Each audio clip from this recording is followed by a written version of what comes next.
Hi, everybody. Welcome to another episode of After 30 with Cara Eriguel. I hope you're all safe and well.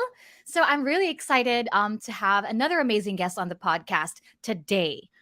We're going to be talking a lot about life and the contrast of emotions. And life is full of contrast: happiness and sadness, hunger, fullness, waking and sleeping, sunrise and sunset, love and loss.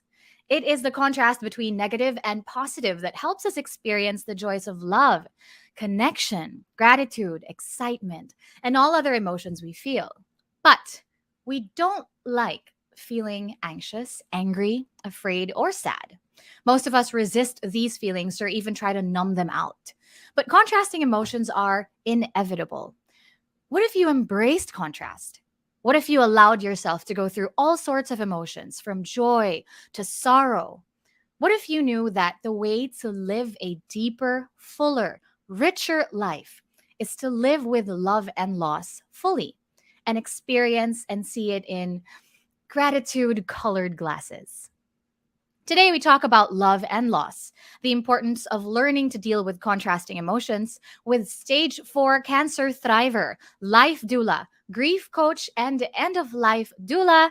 Everybody, please welcome Charity Marohombsar. Hi, Charity. Hello, hello. Magandang araw sa ating lahat. Magandang araw, Kara. Thank you for having me on your podcast. Thank you so much for being here. You look so bright and bubbly. I love this color Of on you. course. Happy, ano ba? Happy Chinese New Year, no? Tama ba Yes, yan? happy Yep, Chinese yep. New Year and a wonderful day to you and to all our listeners and viewers right now. Charity, I'm so happy to have you here on the show.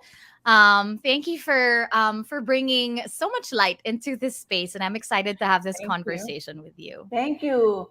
Thank you. Looking forward also because this is my first time with you Mm, and I've mm-hmm. heard so many great things. I worked with you for, I think, during Cancer Thrivers, but I think that was not enough conversation. So having Mm-hmm. me here with you talking about these hard conversations about contrasting emotions is really, really exciting for me as well. Mm-hmm. I love that because you mentioned we are about to have kind of like a hard conversation, so to speak, like something that not a lot of people are comfortable talking about and being so open about. So I just want to start by saying thank you for being that. I guess for allowing space, diba? For everybody to be able to accept the fact that yes, they can talk about it, and actually they have to talk about it in Yes. order to Yes. live fuller lives. So Yes. even as we're well into 2023, di ba? Magfe-February na, we need to understand the truth that Oo nga, we ang bilis. bilis. But still, di ba? We collectively live with loss as a result of the pandemic. I want to Yes. start by asking you this question, Charity. How do we move forward? Like, do we just get over loss? How do we deal with it? Well, to me, awareness is a start of this journey that I have been holding space for people who have lost their loved ones, who have lost relationships like marriage and even relationships in the family. Um, Everything starts with awareness of where you're at, really. And having gone through pandemic myself, the question was, how do we move forward? And I think, Mm, Kara, the very simple answer is we just step in and move forward.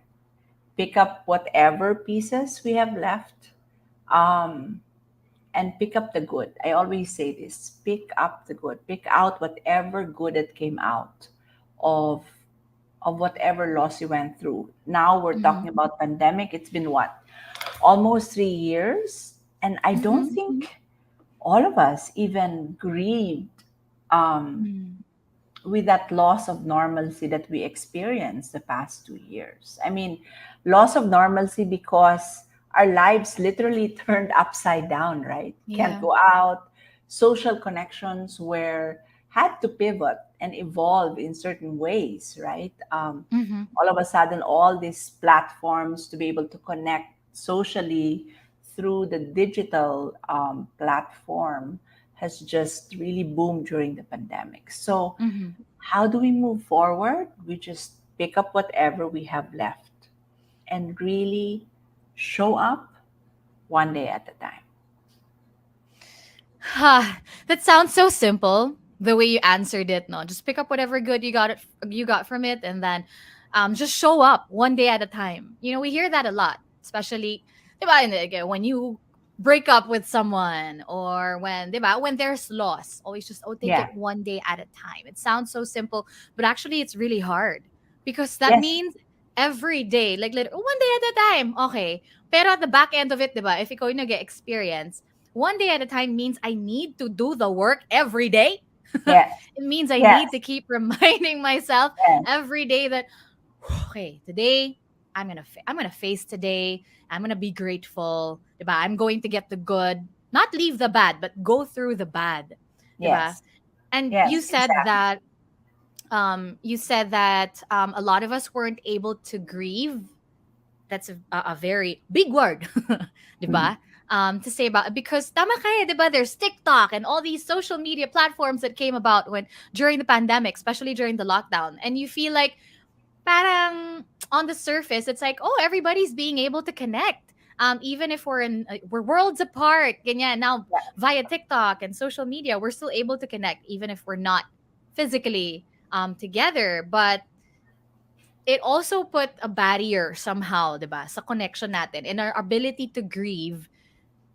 Para siyang natabunan nung, Exactly. look, Mm. social media, Yeah. blah, blah, blah. Yeah.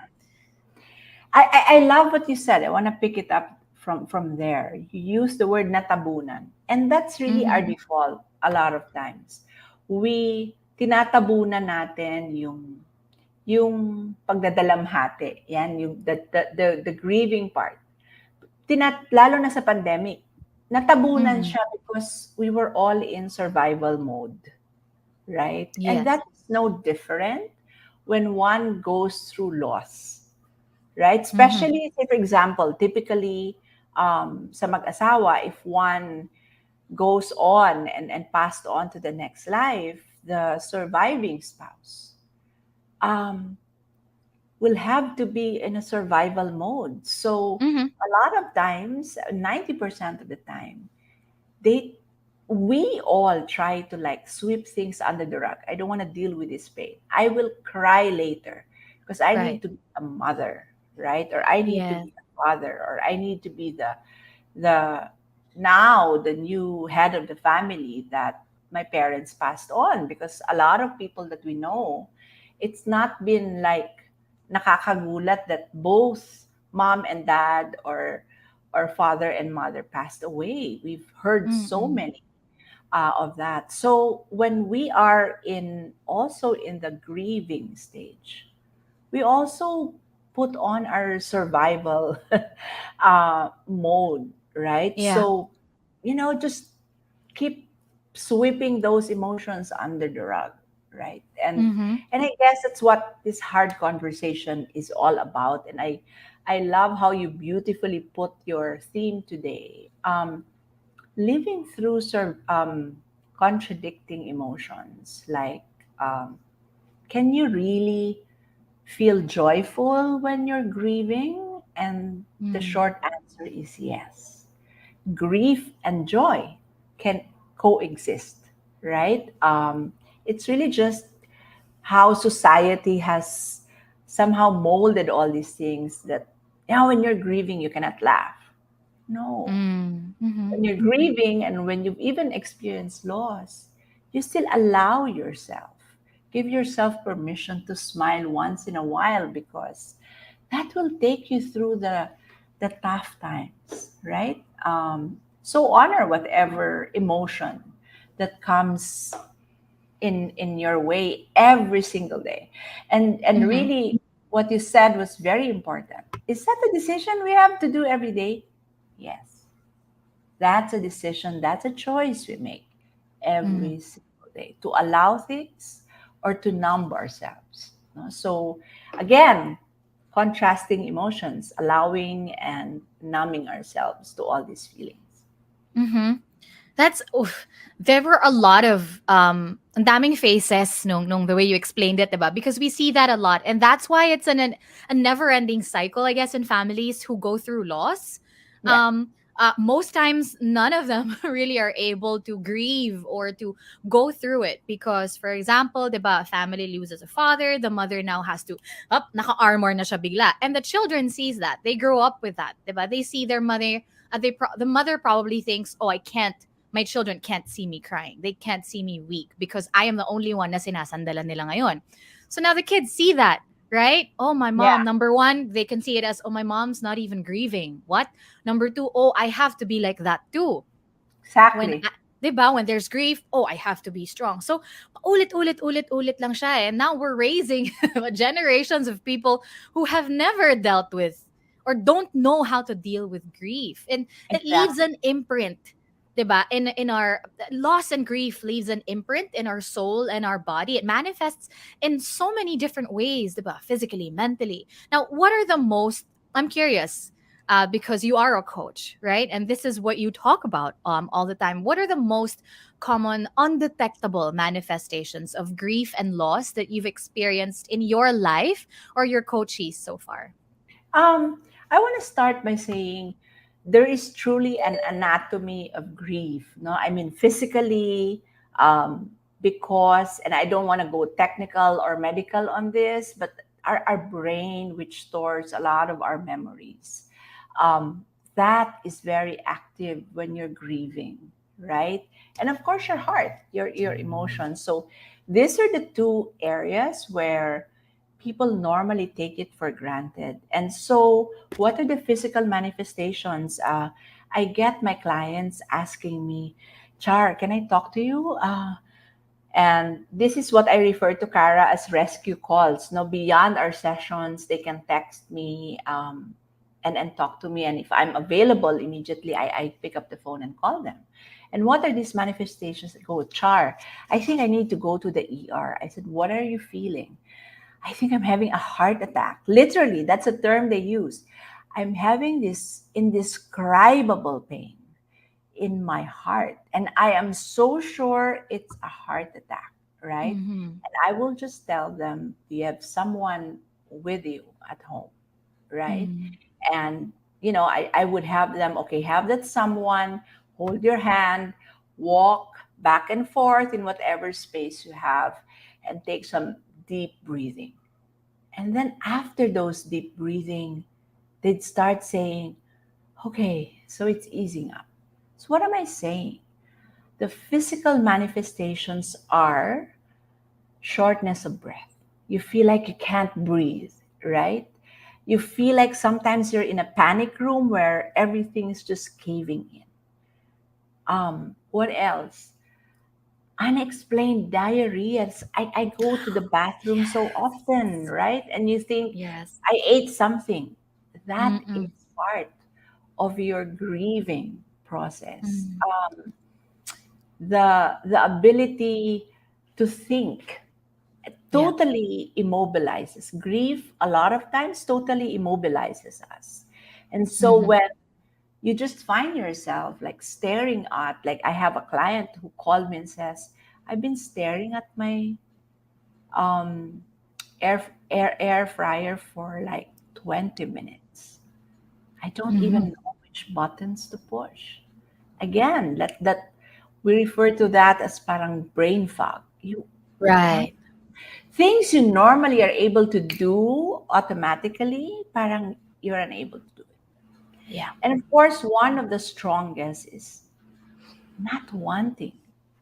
I mean, the whole body just feels it wants to just keeps on staying at that mode where you're just lying down.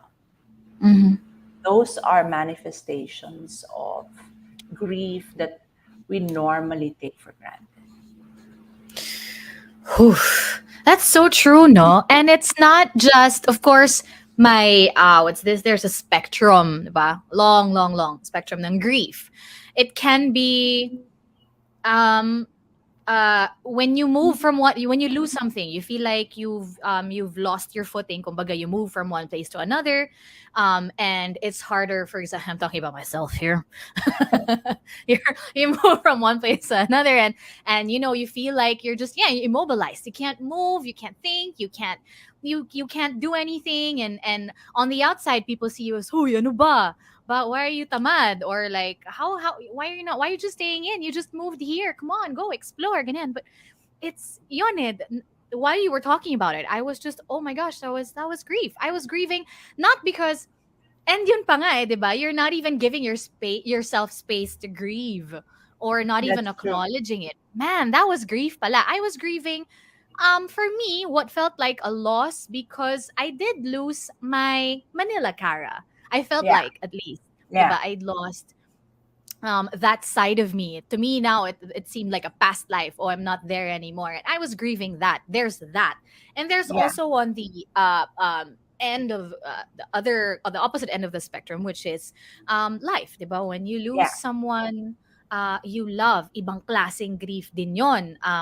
And on a deeper scale. Now, I want to talk about, because I only heard about the term life doula from my mom when she was talking about you, and now I'm meeting a life doula for the first time ever. What is a life doula, and how is this different from being a grief coach, and what is an end of life doula also? Okay. Um, First of all, I want to acknowledge what you just did. No, you basically defined and broadened the spectrum of grief.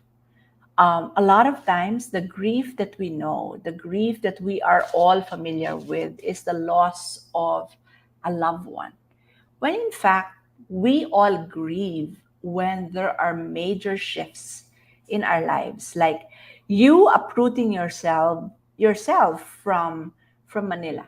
Not Mm-hmm. that you don't like Mati. I've seen pictures of Mati and it's really beautiful, right? But Mm-hmm. hey, you lived in Manila for several years, right? So that move itself, that shift that you've decided, all of us go through that and we don't even know. Like Mm-hmm. leaving a job that you've been in for like 10 years, you have this sense of emptiness. That Mm-hmm. is grief. So, Kyra, you've just really broadened the scope of grief. It's not just a loss of a loved one, it's any major shift in your life, like ending a relationship, now living as an empty nester. You basically are grieving for the role that you had as a mother, right? That is grief. So thank you for bringing that up. Now, doula. When I was when I decided to leave corporate just like that, and I mean, it took me 8 months to really think about, do I want to give this up? Can I not do this and still do this? And the answer was no, right? So I was trying to find my space. And because I was already an executive coach, I thought that was my space. I can use that tool to help cancer patients. But it's so different because a doula, and the original doula is a woman who nurtures a pregnant woman from Mm-hmm. either the time she conceives up to the time she gives birth or even after, because we all know there is postpartum. No? So that Yeah. is the origin of doula. So at the very base of it is a nurturer, someone who holds Mm-hmm. space for another person. So when I was thinking about what I need to do, I definitely know that my old life wasn't the life I have to face now, having survived stage 4 cancer. I said, there's something more in this space. So doula came in the space, and I said, I want to narrow down my niche. I don't think I'm done with executive coaching. So what is it? So I said, where's the pain? The pain is when you're a cancer patient. The whole healthcare system is very disease centric. So nobody really holds someone's hand and say, how are you really? Are you scared? What's going on in your mind? And the reason why I know that, because I went through that, right? I was already blessed to have a very compassionate oncologist. But people don't really know what is going on here and here, right? And the nights are worse, worse times, because that's when all the evil thoughts just come in. So that's when I said, I want to be a life doula. I want to be able to hold space first for cancer patients. So a life doula is a cancer coach. I've been doing this for almost 7 years now, and professionally the past 4 years.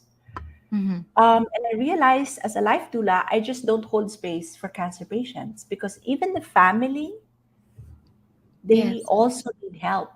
Like Mm-hmm. just telling them, say for example, your lolly was sick for a while, right? But I'm Mm-hmm. sure you and your mom wouldn't even want to step out of the house for a couple of hours just to take care of yourself. So that's part of what I do as a life doula. I remind people who are love givers, people who take care of their loved ones, you gotta take care of yourself.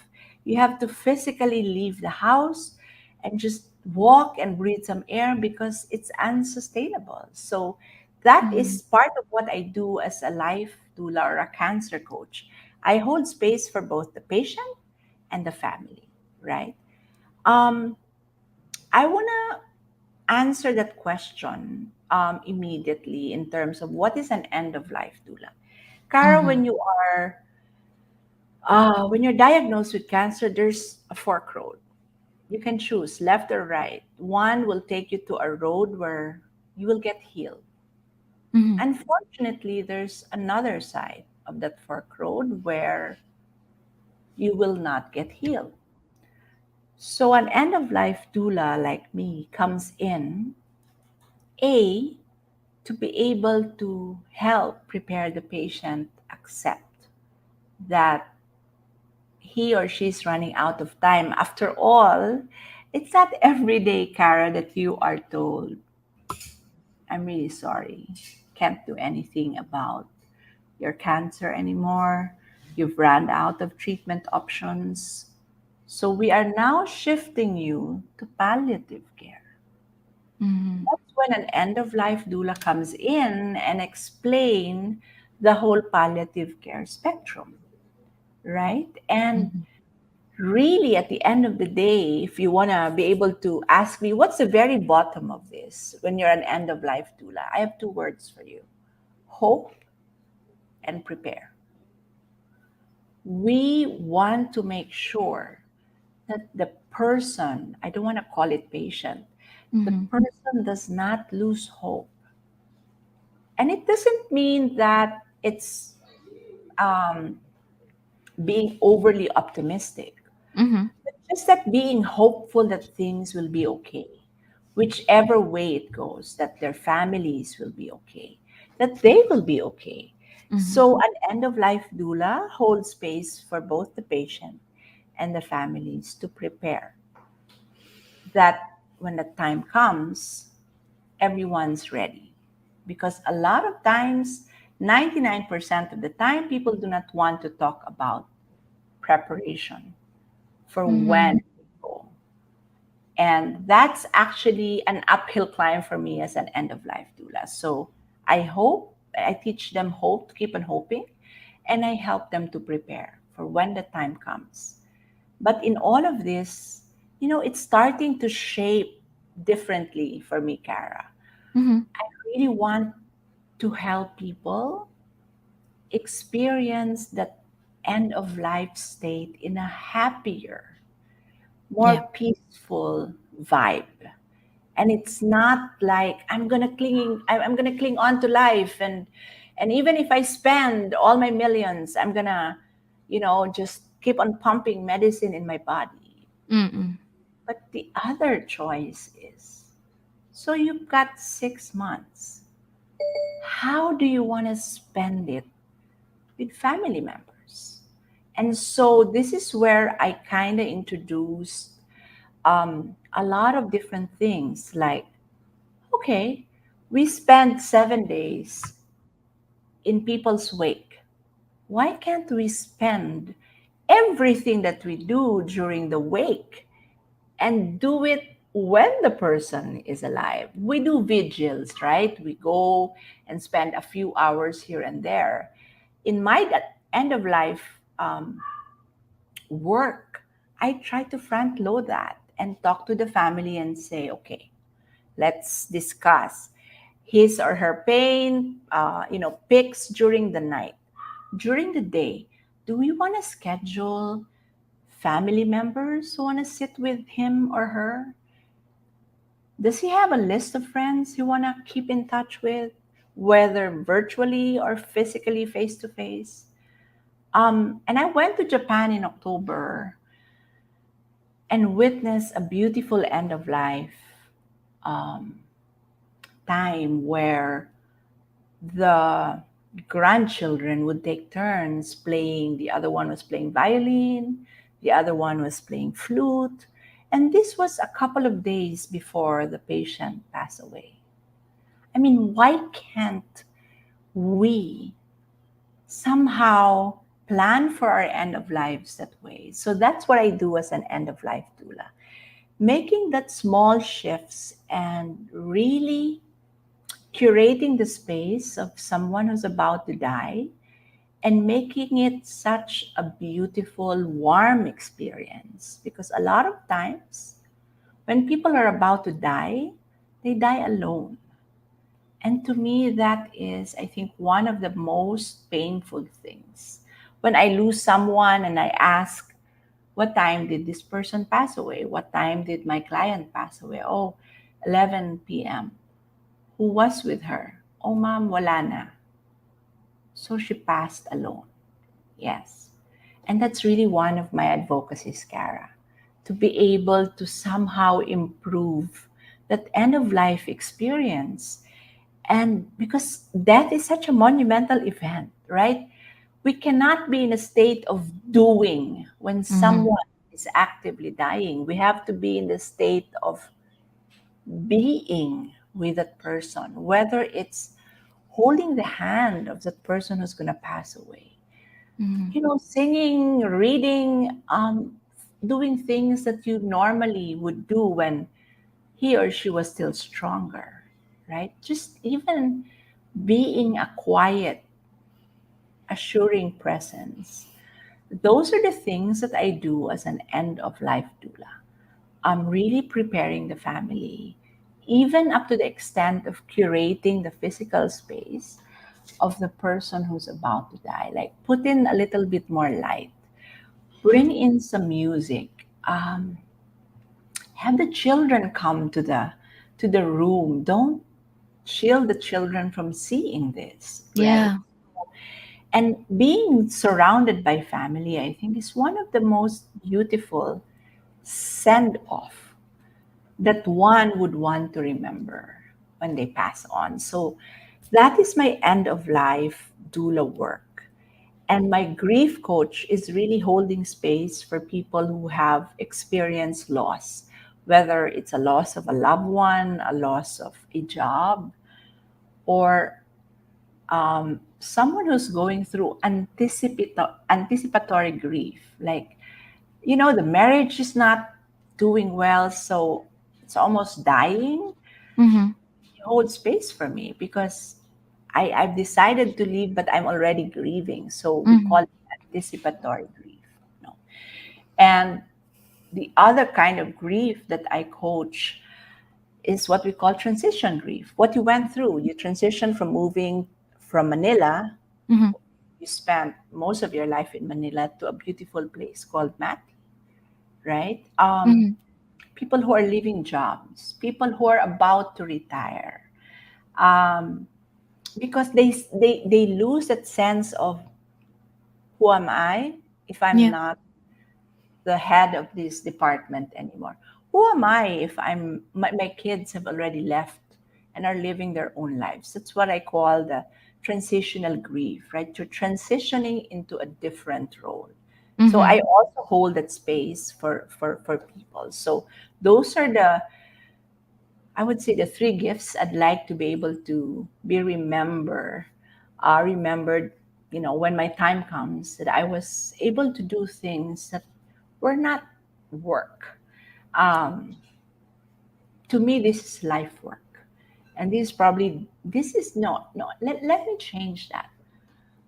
I know that this is why I had to go through 1 year of straight pain, and not the easy kind of cancer. I think this is the reason why God gave me another pass in life, so I can do something meaningful for Him, not for me, but for Him. My small contribution to the world. So those are the three services that I try to give the world with. That's a wonderful, wonderful gift, Charity. Like I mentioned at the beginning of this, thank you so much for sharing that. You brought me through a whirlwind of emotions sa isang sagot sa question na yon. My gosh, no, but no, really, thank you for doing what you do, and I really, really believe that. Um, you went through it so that you could share the gift that you got from it or through it, diba? You wow, you were diagnosed with stage 4 cancer. And I'm looking at you now, diba? And we are being given this gift of you, of sharing what it is that you went through, and allowing people to understand what it is, how it really is, and how they can get through it better, Yeah. right, and their families as well. How I want to know how your, well, obviously this is you doing this is already how it has changed you, diba? You've used, um I can't think of a better word, but it's something I heard someone say and I've used for a while now. Your mess is your message, diba? Yes. You've used it, diba, as your message now, and your way to be able to help more people as well who are going through the same thing. How has your perspective changed about living, dying, and loving since you since cancer? Okay. Cancer is never a blessing to most people, but I'm speaking for myself. Mm-hmm. I had cancer when I was 49, halfway through life, just about when I was going to be, I never was able to celebrate being a golden girl, turning 50, because I was probably so drugged up with chemo. Cancer to me was one of the best year of my life because of a couple of things. Number one, it has changed my relationship with the Creator. The Creator to me before this was, someone I need to follow, someone I revered, someone I feared, and that's still all true now. But when I had cancer in 2016, my relationship with the Creator changed. He became a father to me. Kara, while I was, this executive from one of the biggest conglomerate in the country, I hardly had any savings. And looking back, I probably spent about 15 million for my whole chemotherapy, and I didn't even have a drop of that in my bank account. And I never had any delays in my chemo. I was spending like 500,000 a week for chemo. I never had any delays. And I cannot even tell you now where all these things came from. So literally, I just felt I had a father who continuously provided for me, doing it through other people. And that led me to the second thing that changed in my life. I have learned to accept, to receive. Because my language of love is I'm a giver. But girl, when you're spending 500,000 a week and you don't know when the next wave of help will come, Mm-hmm. But help does come. I was never in a position to even worry about my next chemo. It'll just come. So now when I talk to God or to our Creator, I talk to Him like a father because He literally just, with this weight, literally scooped me and never allowed even my feet to touch the ground. That's how He cared for me. And that's the reason why I've also really swallowed that humble pie and say, okay, thank you for the help. But I think the biggest change is this: I was so scared of dying. But here I was in a 3 by 3 cubicle every single week, facing death. And so I said, okay, if I'm not going to make it, how do I live my life differently? If I only have a year, how do I live my life differently? And just like that, Kara, all the things that were important to me, zip, Mm-hmm. Yeah. things just fell, and I just started living a more intentional life. So I got 4 hours of strong, good energy. What do I do with this? Do I work, or do I run to St. Luke, sit by someone who's doing chemo alone, buy a food to a cancer patient who can hardly pay for his or her lab tests? They say we have two lives. The second one starts when we realize that we don't have a lot of time. So I embraced my mortality, and because of that, my life has never been more intentional. Anything that will not serve the mission that I do, I don't do it.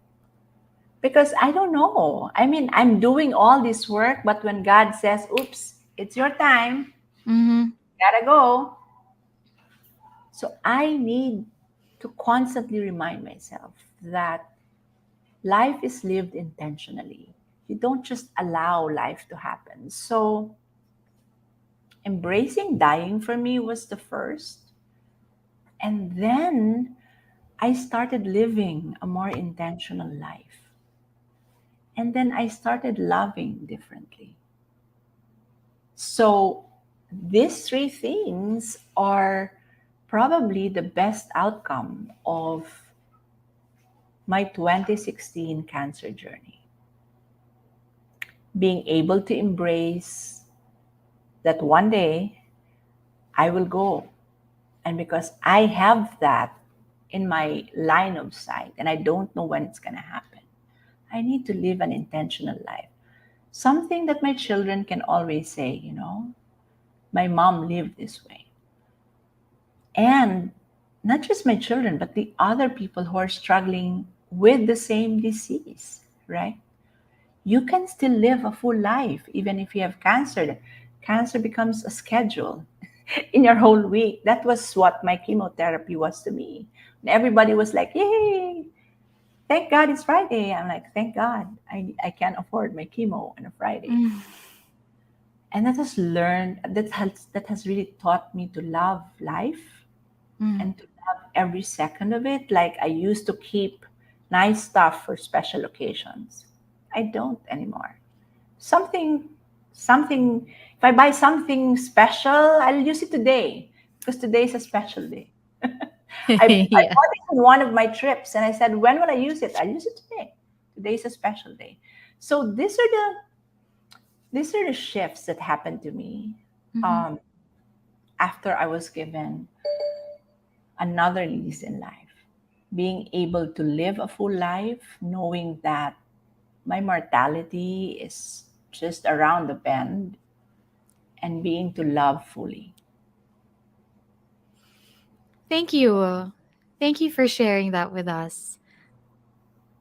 Ha, ang laking bagay nung learning to live life intentionally. I mean, I read it in books. Yeah, I we hear it everywhere. People say it all the time now. It's all over social media, but hearing it from you, through you, and hearing about what you went through for you to be able to get to that and realize that and now live it, and not just live it, share it with people is such a beautiful thing. Thank you, Charity, Thank you for for sharing allowing that me with to us. share.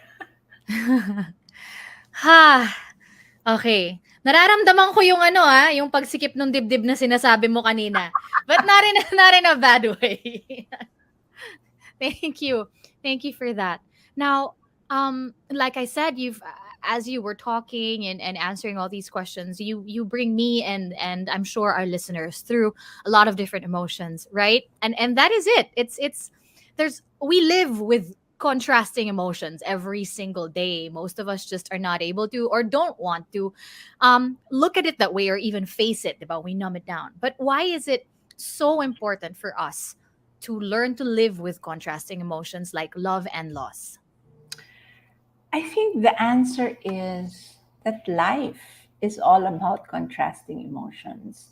You said something beautiful, which I always use in also my testimonies. Our mess becomes our message. Those are two contrasting things. Our test becomes our testimonies. Again, contrasting things. It's important for us to be comfortable and to be able to look at these emotions and not judge that one is bad versus the other, because all these so-called bad things, example pain, people will always say pain is bad, but pain to me is my biggest teacher. I found my purpose in my pain. So why would I want to get rid of that? The common reaction we have is when we have pain, you want to shift that pain, take it away. But wait, what will happen if you just sit with that pain just for a little bit and ask yourself, what is this pain teaching me? Betrayal and loyalty. When someone betrays you, you feel like you want to stab that person immediately, right? Mm-hmm. But sit through that and just ask yourself, what is this betrayal teaching me, right?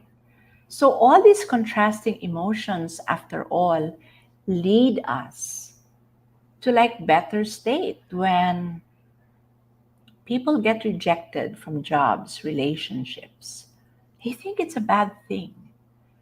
But if we are just patient a little bit longer, then you get to realize that rejection is really a redirection.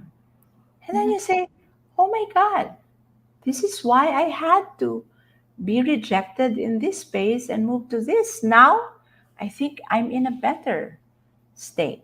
See, all these contrasting emotions that we feel, oh, if we only just allow them Mm-hmm.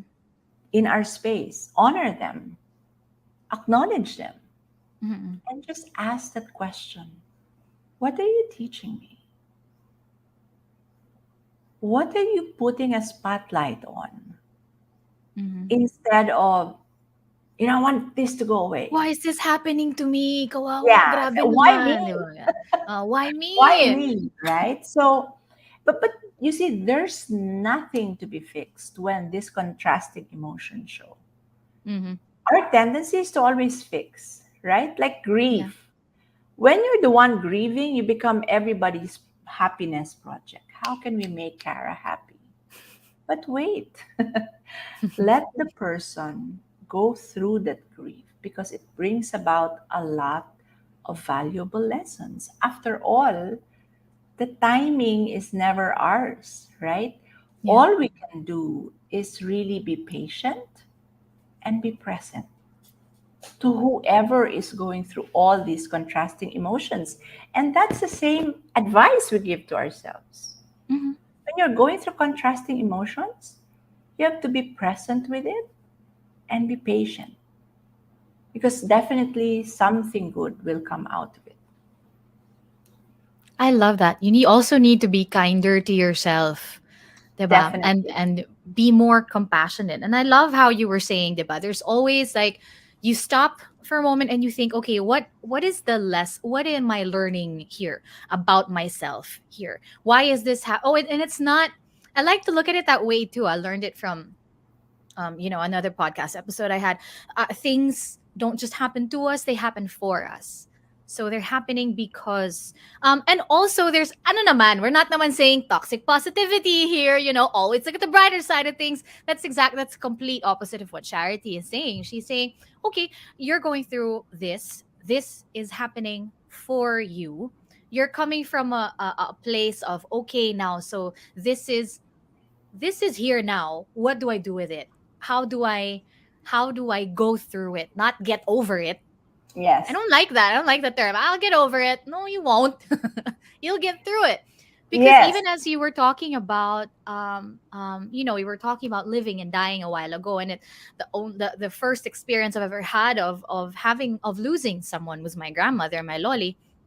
And every year, on the 16th, nagkaka-diarrhea ako.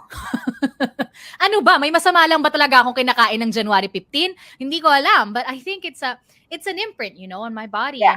And through the help of my mom also, and therapy, and reading and all these things, I've learned that it is something that my body goes through because I'm grieving still after what, 7 years it's been. And you don't just get over it. And No. that's not a bad thing. It's a real thing. It's a real thing that we need to acknowledge, right? Yes. And it's funny you said that because, of course, your mom went through the same. Mm-hmm.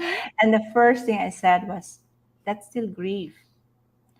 And this is very important, what you just opened, because grief never really stops. That's why, Kara, when I hold space for people, I do not focus on the stages of grief, because there are no stages. You straddle back and forth. You think that, oh, I've accepted the Mm-hmm. loss.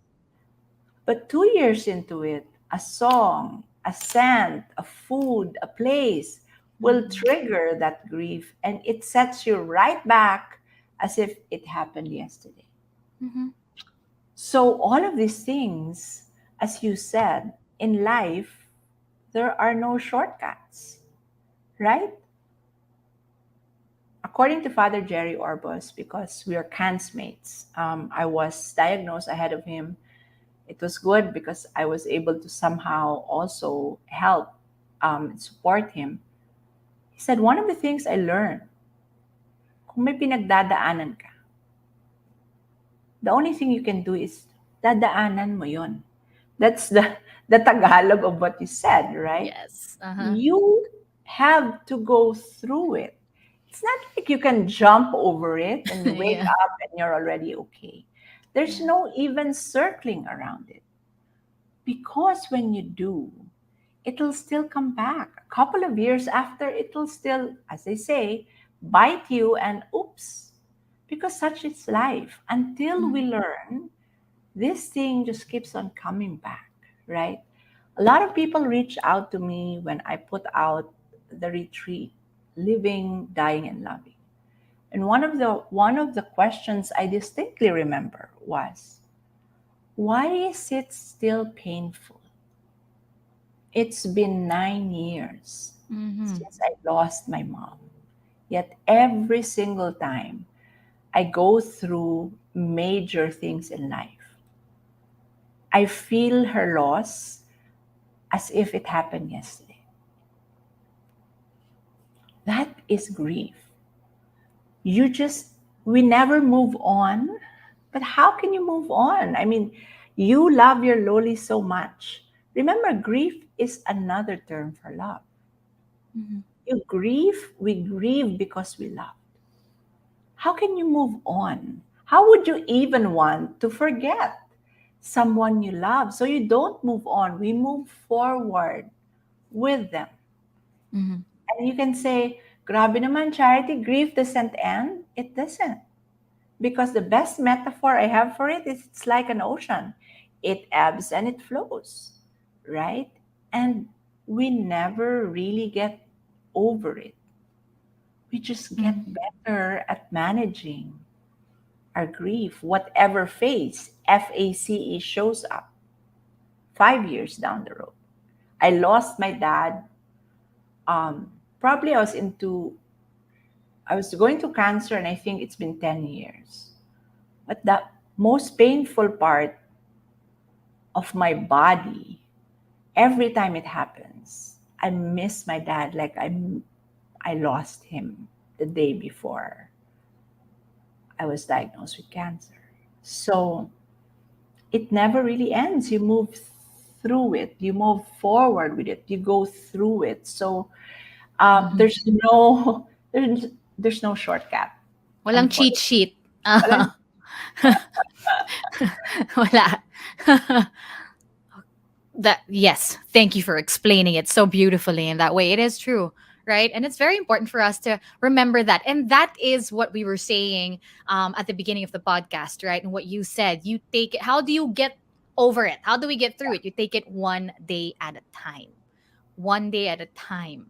um, Again, reminding yourself, doing the work and accepting it, because it doesn't go away. It's there, so you face it every single day, one day at a time.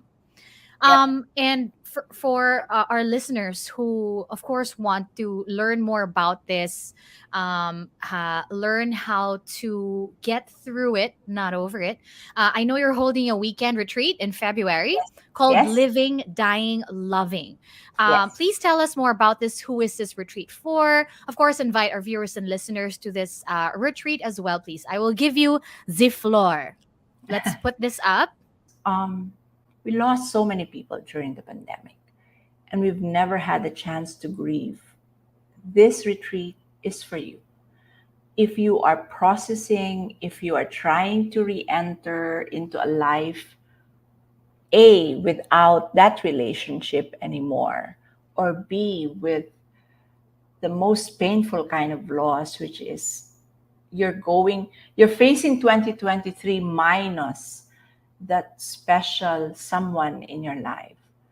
Or to some of you who lost many loved ones in your life, and you are still finding your balance, your bearing. You're trying to find out if what you're feeling today is natural, or do I need to already seek a professional help? This space is for you. We want to be able to give you time, help you process everything that you're going through. At the same time, allow you some space.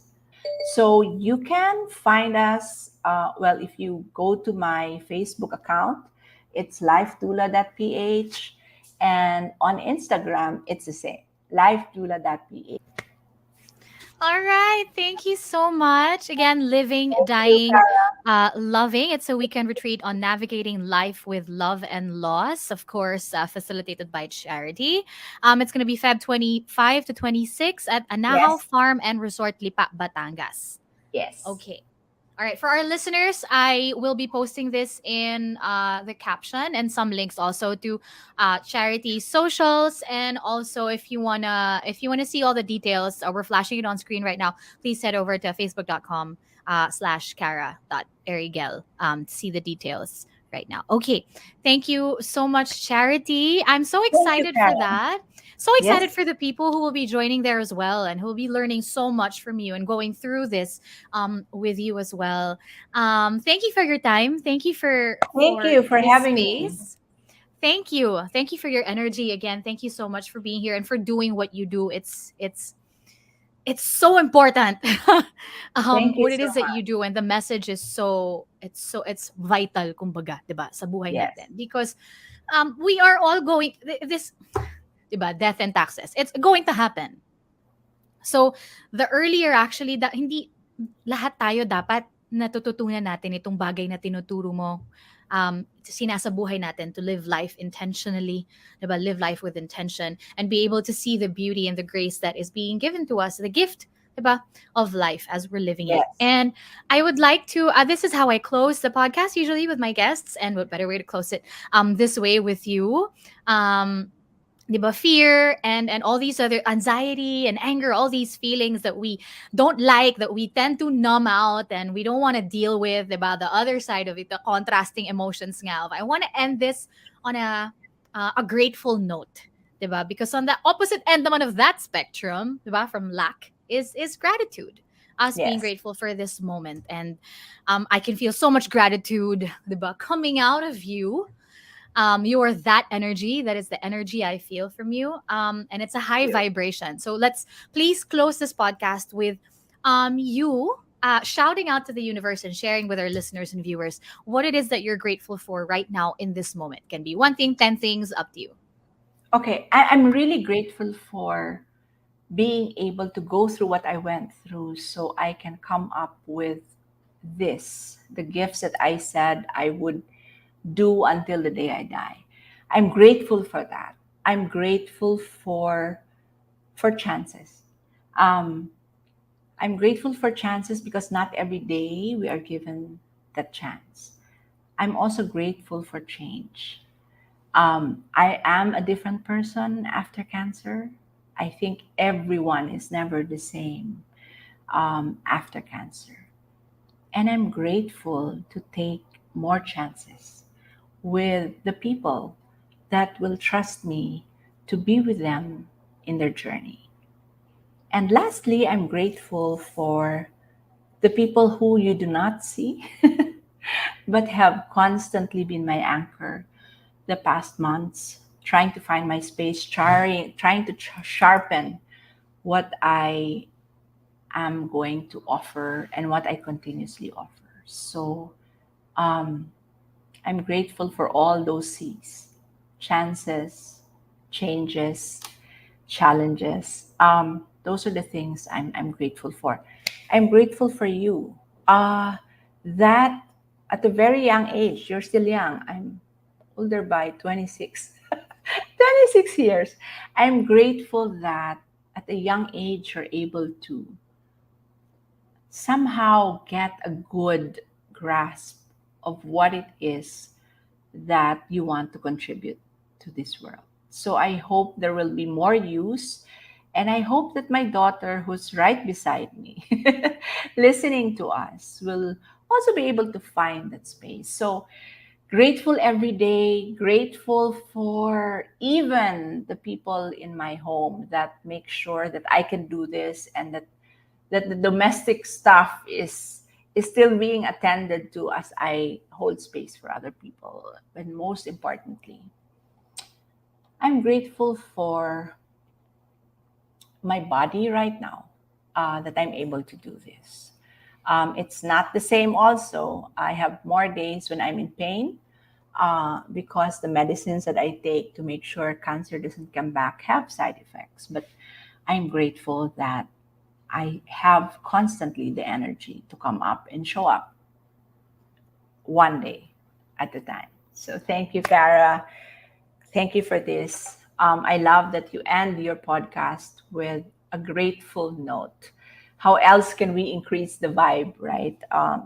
By being grateful despite what everyone else is going through. Even if you're going through difficult times, there's always something to be grateful for if you look hard enough. Thank you, Kara. Thank you so much.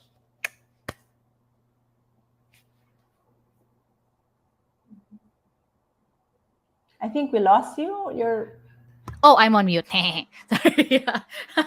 I wanted that whole portion to be just you eh. Baka biglang may tumahol na aso, pumasok si Pugsley. But again, thank you. Thank you so much for you. Thank you for this powerful, powerful thing that you do.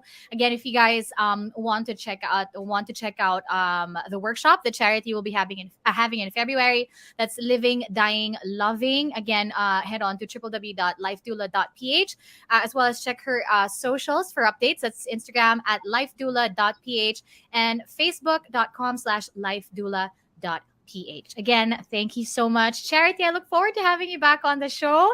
Yes. Again, thank you. A shout out to my mom, to Thea, to Soph over there. Thank you so much, everybody. Have a wonderful day and see you again next time. Bye. Bye.